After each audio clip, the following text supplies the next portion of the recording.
Hello, everyone. Thank you for joining us again today. I'm with Olga Wormald. I've known Olga for huh, 10, it's over Yeah. 10 years. Hmm? Yeah, Yes. over 10 years. So Olga is an interim manager, career interim manager, who delivers change and transformation. And we've worked in the same companies before. We've met a few times. I think the most recently was in Crimple in Harrogate drinking Yorkshire tea. 100% Yorkshire tea. Uh, I like that. I've got in the right. valleys of Harrogate and Pannel. Yep, absolutely. I've got Yorkshire tea with lemon. Is that controversial? I'm just not Oh, keen on milk. no, that's okay. Let you get away with that. Yeah, I sense the weirdness. I get it. And the subject we're talking about today, is about being industry agnostic, and how when clients start looking outside of their industry to bring in expertise, what value that brings. So I thought that'd be quite an interesting topic to talk about. Before I go any further, why don't you introduce yourself? Yeah. Okay. So I'm Olga Wormald. I've been working in change and transformation now for over 20 years. Showing my age a little bit there, but moving on Mm, quickly. yeah. Um, and And I think, I spent predominantly quite a lot of my early career, working in retail. But then came to the point when I thought, does it always have to be retail? Does it always have to be one industry? So I started to look about delivering projects that are strategic initiatives all the way through to total strategy changes, purchases from private equity, and then realized actually you can cross out from one industry to the other because it's the method you're using that delivers the outcome. So it was great for you to invite me today to have a chat about this because it's something I've been working on over the past kind of 15 years to kind of prove this um, point. Yeah, This uh, and I think you're right. I mean, you're living proof. There are a percentage of interim managers. We probably have a higher percentage of interim managers who are industry agnostic than most of the other agencies, I think. And that's probably because, as a business, we tend to not put people in boxes. And I think it's because we are problem, symptom, type led with clients when it comes to then solutioning and then looking at an individual who can then deliver that solution for the client. So and every problem's different. Every presenting problem's different. So I think because we don't put clients and clients' problems in a box, we don't put candidates and candidates' history in a box. And what I've found over the years is having people that are industry agnostic, they tend to bring best practice. And I really like that. From a client's perspective, clients like that too, but it's a little jump for them to get there. Have you found that? Have you found that clients are really receptive to you being industry agnostic, or do they question it? well, I think initially they start to question it because they go, "Well, I know what it's like. I've worked in this for 25 years." But then eventually, when the curiosity of my questions, which is, "Okay, so tell me how it works like this." Ah, it's rather similar. There's a common way of doing something. You start to get both of you are becoming curious then. So, well, maybe we should question, why is it we do it like this all the time? And then we start to challenge the operating model. You start to challenge how things are being done around here, because the old saying is, "Oh, this is how we do it around here, and this is how we do it in this business." But then when you bring somebody outside, all I'm going to say is, "Why? Has it worked out for you? Is what's worked well, what's not worked well, and what can we take from another perspective that says, actually, maybe we can work smarter doing it a different way." And I think that's the key, that curiosity. I think you're right. I mean, lots of people will say things like, you can ask the stupid question. And I think we all know what we mean by that, which is, you can ask the questions that no one else in the room sort of dares to ask. I find that as a recruiter. So as a recruiter, I can ask the stupid questions because, I'm not a chief exec. and I'm not in their business. So therefore, it gives me a license to ask all the stupid questions, and then I get all the nitty gritty about the assignment, presenting issues, presenting problems, how it could be interlinked. I think often clients forget that my background is corporate background, is turnaround, is high growth. So I do understand it, but I think under the badge of a recruiter, I get to ask the stupid question. And I think it's the same for a lot of interim managers, especially the ones that are industry agnostic. Yeah. In terms of sort of asking those questions, how do you know that the questions that you're asking aren't to the point where they're being a bit destructive in terms of, oh, rolling eyes, do we have to teach this girl how to suck eggs type of thing? I think it's I think it's a way of asking the questions, which is also why do you do it like that? Is not the answer. It's just I'm trying to understand your process. I'm trying to understand the rationale behind why you do something that you do. And the only way to Yeah, do that is to really get underneath the skin. So it's a bit like, let's open this bonnet. Let's see how fast this car drives. Let's see what it's made up of. Let's see how many components are in there. All of those kind of that kind of analogy is, I think it's yes, it's very frustrating, but we're all in this together to get a certain outcome, a better um, value creation, a better growth strategy. So let's just get underneath the skin and find out exactly how do you tick. Bit like psychology.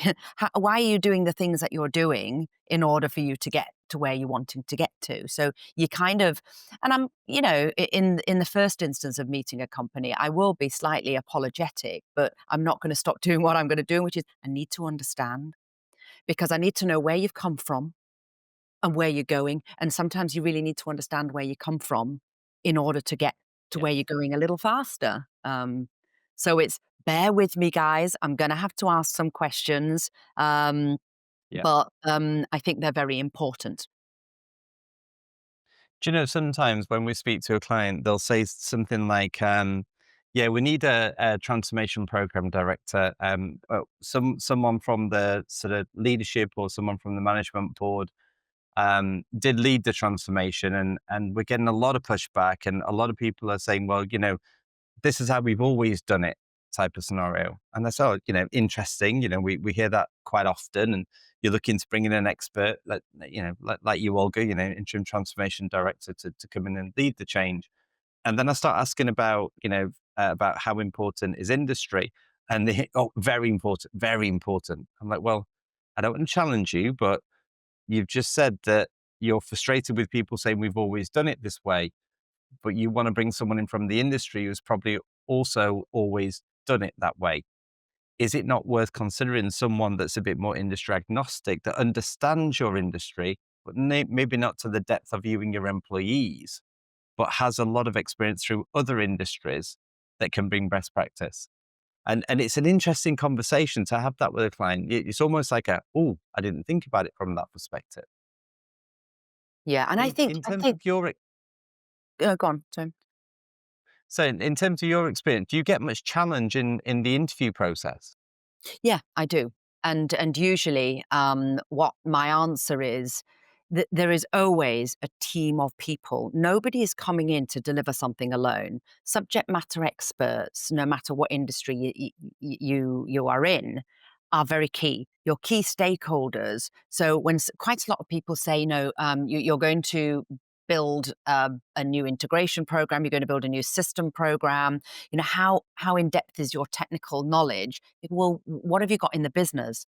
Because you need to start to utilize all of the different subject matter experts of any business to be able Mm, to succeed. So I think it is very a very common question, which is we're looking for somebody who has done this before.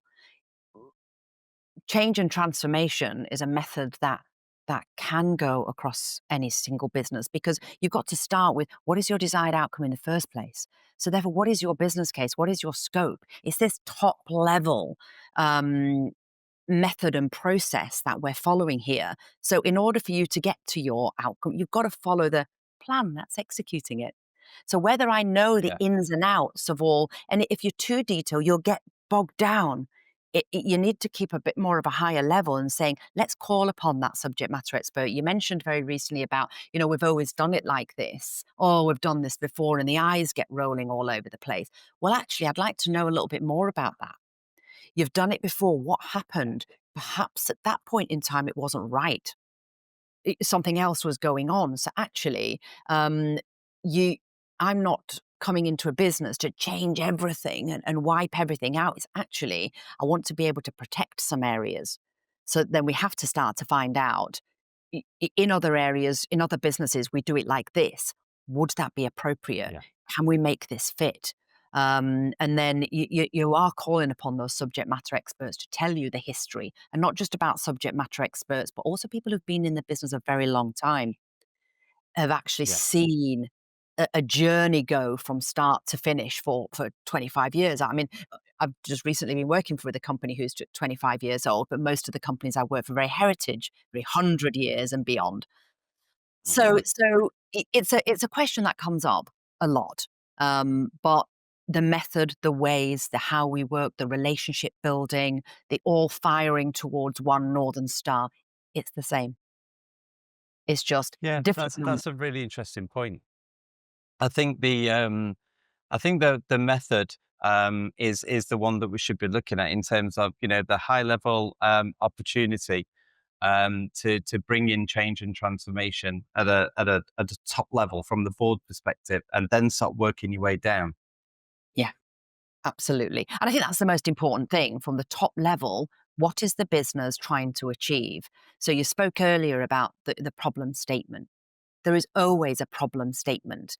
Um, and this problem statement needs to be understood. It needs to be understood by everybody. So actually, what we're doing is all aiming in the same direction to be able to manage that coming through, whether Yeah, you're creating what I mentioned earlier is about whether you're creating, a value creation, you're looking at efficiencies, you're looking at growth strategies. And at the end of the day, you're all looking for an EBITDA number of growth. yeah, very true. Important. Very true. And the change and transformation should bring everyone towards that number, everyone towards that goal. Yeah. And like you said before, having that methodology, that high level methodology, that's what change and transformation is all about. So then we start moving towards, well, how important is the industry? If you've got all these people surrounding you that have industry expertise, I think sometimes, mostly, it's better to bring someone from outside the industry. Yeah, I totally agree. And I think it, because back to that kind of different perspective, now I totally understand the differences between the fact that if you're a heavily regulated industry, that's where people get rather nervous. We need to Me know.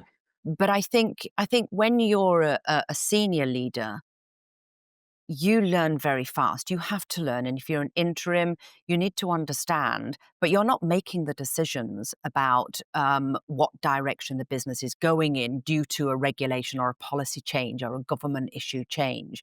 You're actually saying, Mm. okay, we have got somewhere to go. We have something to do. We have something to change. So therefore, let us get this process to change through to the very end. Now, there are different ways to do it in different industries. There are different priorities, but it still comes back down to that method and process that needs to be followed. Yeah, And most transformation directors and program directors will follow the method. Who needs to be part of this team? If it's a highly regulated, we need our legal, we need all of our compliance subject matter yeah, experts to keep us grounded and keep us legal, keep us get all that counsel that we need and that advisory. Where you could have something else in a completely different food agency, which says we need somebody who understands whatever we're going to achieve here. It is something to do with food standards agencies. It's complete. It's different, but it's similar because you have to start using all of the correct people and stakeholders to all be doing this transformation as a team. Back to my point, you don't come in on your own and say, I'm going to sit in this yeah. darkened room, just the room that's next door to the CEO, and sit there and deliver lots and lots of change, because that's not how you do it. You have to use the people from No, within the agreed. business. And the great thing was those people around you from the business, they're sort of like checks and balances, aren't they? Yeah, 100%. You've got to quickly come into an organization and say, who are these people that are going to get together as a cross-functional organization and advise each other and work together, all to say, we've got this scope, we've got this direction, we need to build a plan, we need to understand risk, we need to understand where are we, where are the critical points in this plan that says there's a huge decision to make, who needs to make it. All of those is not a one-man band. It's a group of people within the organization that's trusted and empowered to be able to deliver against that business case that we set out in the beginning. And that process never changes. That is a process Yeah, completely that's interesting. agnostic. Yeah, that's interesting. I think hopefully a lot of people listening to this who've got the budget for, who are sponsors of sort of large scale transformation, listen to this thinking, actually, yeah, when you break it down that way, it's a process. We need to get someone who can manage that process properly, can communicate with us as an organization, as a leadership team, right down to the people that are doing the job at sort of blue collar workforce, if that is that type of business. And just engage with someone that can make that happen, because everything else in terms of the process, the methodology and everything else is pretty standard. That's Yeah, interesting. it Really is because interesting. you're talking about the differences between templates and documents and who's going to actually embed this. It's the people. The people in the organization are going to provide their best contribution to the best outcome that that business wants at the moment in time. So that is just humans getting together to be able to say, we are all a team, we are all a cross functional culture that's going to be a culture for change. Um, Yeah. and I don't believe you can say this industry does it and this industry doesn't do it. Does it? That's I don't get it. That wouldn't make any sense. You've all got to do it Yeah. in that way. Yeah, that's interesting. Really interesting. Tell me about the jumps though. So you as being industry agnostic, you jump from one industry to a different industry to a different industry. Now, what has been the biggest jump that you've experienced from one industry to the next? Oh, that's a really good question. So I think if I tell you the journey from starting from one place, from a retailer into an airline, for example. Now, on that, Yeah. on the similarities is the customer's the same customer. So you've Right. actually got this. You're all providing a service or a product to a customer, and that customer is all of us. So it's quite an easy jump. So that was an easy question to answer. When you then start to go from same with hospitality, we've all stayed in hotels, we've all eaten in restaurants. So we're still, once again, a customer we highly recognize. When you jump from an industry where the customer is not recognized, for example, you go from a retailer into a gaming company.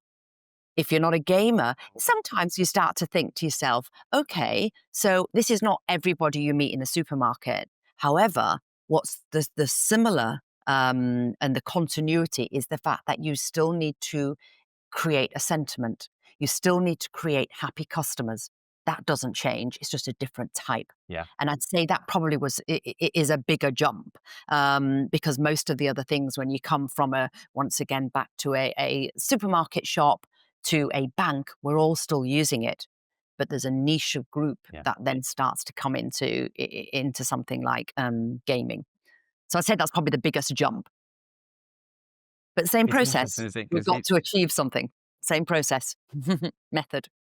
yeah, but I think having that customer centric approach is probably key. As much as having the process this is being the same pretty much, then I think the customer and identifying with the customer is also an essential part of that, isn't it? It definitely is. It's one of the first questions on my checklist as I enter in and land in an organization. Tell me who the customer is.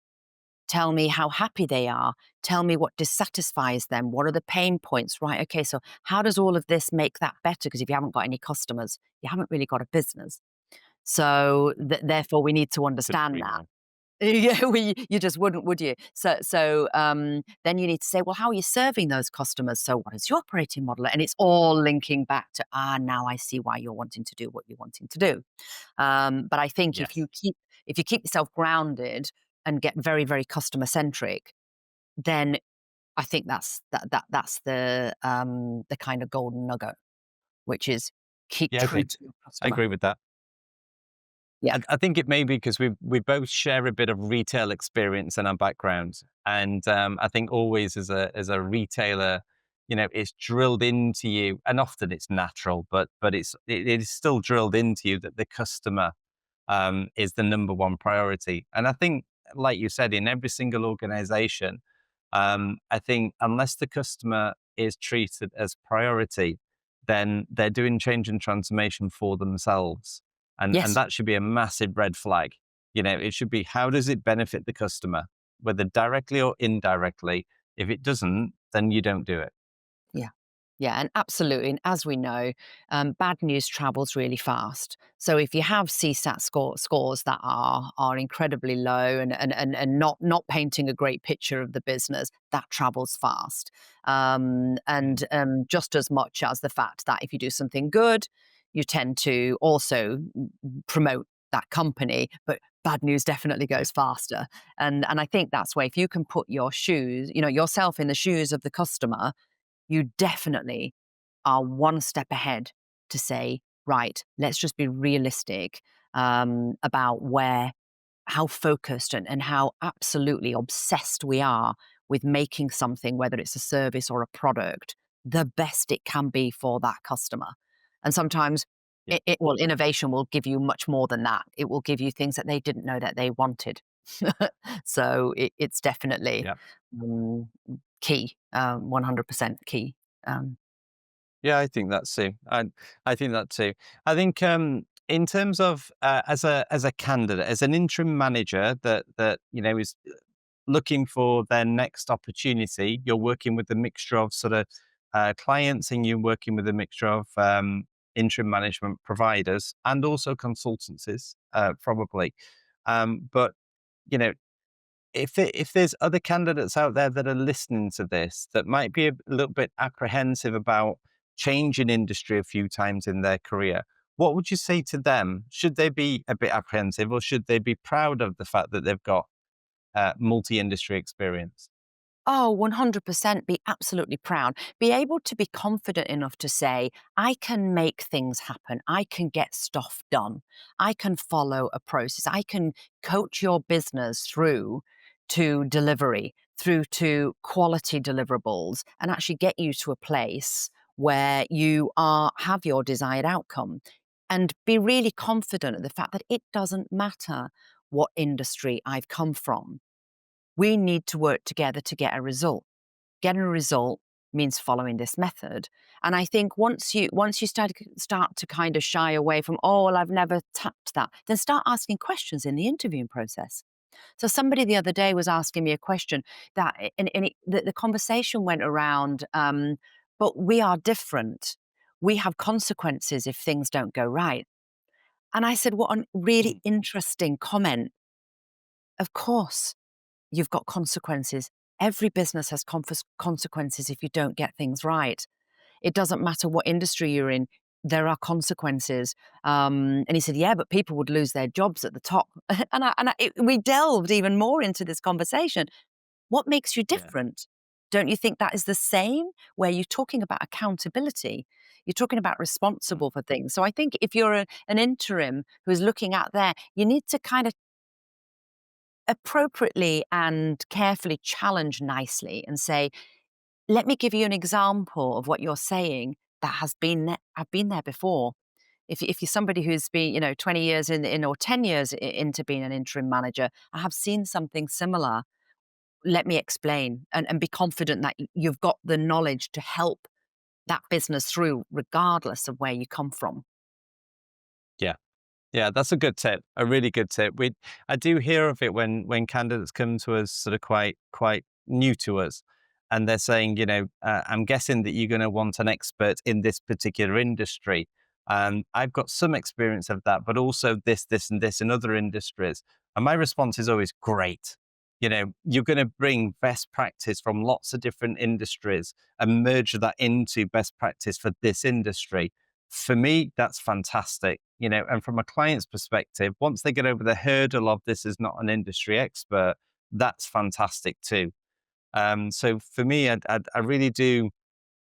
I get a little frustrated from afar when I hear of candidates who are industry agnostic saying that they're not having much success with the interim management providers, and especially the recruitment agencies who deliver contractors, that Mm. they need to put them in a box and they can't deal with them unless they put them in a box.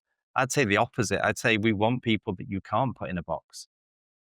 They're for me, they're often, great communicators, really good at understanding a process, really good at delivering a process, like you mentioned earlier, and really good at stakeholder management. Really good. Yeah, absolutely. And I think that's key. Is just talk to me about the problem statement. Just talk to me about the vision. Talk to me about what you're wanting to achieve. Tell me the numbers. How big is this growth plan? How big is this transformation? How different is the future state?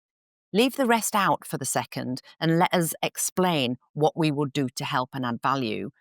If you go to, I think talking about the being industry sector specialists starts to get you down a pigeonhole. So you kind of, you're then not talking about actually how do we get you from where you are to a very, very different future state. And and Yeah, good point. and that's the question. It takes away from what you really should be talking about, doesn't it? Yeah. Which I think is the most interesting thing.